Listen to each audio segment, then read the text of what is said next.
বিজেপির অভিযোগ লোকসভা ভোটে কারচুপি হয়েছে, তাই বিচার চেয়ে কলকাতা হাইকোর্টে মামলা করছে বিজেপি। সেই সঙ্গে কোচবিহারের গণনা নিয়ে বিস্ফোরক অভিযোগ শুভেন্দু অধিকারীর। আমরা কয়েকটা ইলেকশন পিটিশন করছি।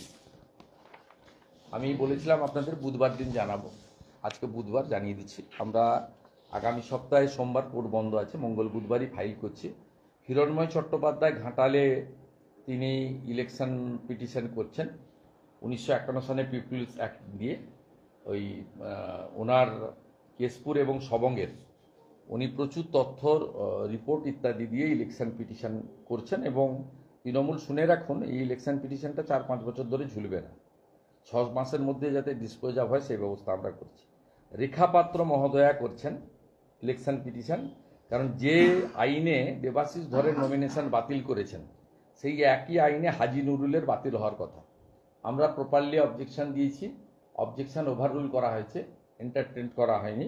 তাই হাজি নুরুলের নমিনেশন বাতিল করার জন্য আমরা রেখা পাত্র মহোদয়া করছেন।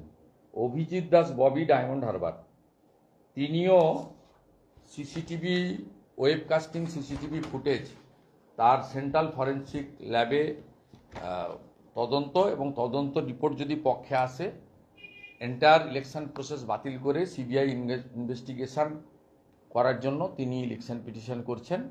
আর ইলেকশন পিটিশন করছেন ডাক্তার অশোক কান্ডারি। এই 4টা ইলেকশন পিটিশন মঙ্গল বুধবার দিনই কলকাতা হাইকোর্টে ফাইল করার সিদ্ধান্ত হয়েছে। এক্ষুনি আমি প্রার্থীদের সঙ্গে মিটিং করেছি। সাথে সাথে আরেকটা বিষয় আমাদের নোটিশে এসছে। আমি শনিবার দিন কোচবিহার যাব, ফিরে এসে আপনাদের তথ্য আরও দিতে পারবো।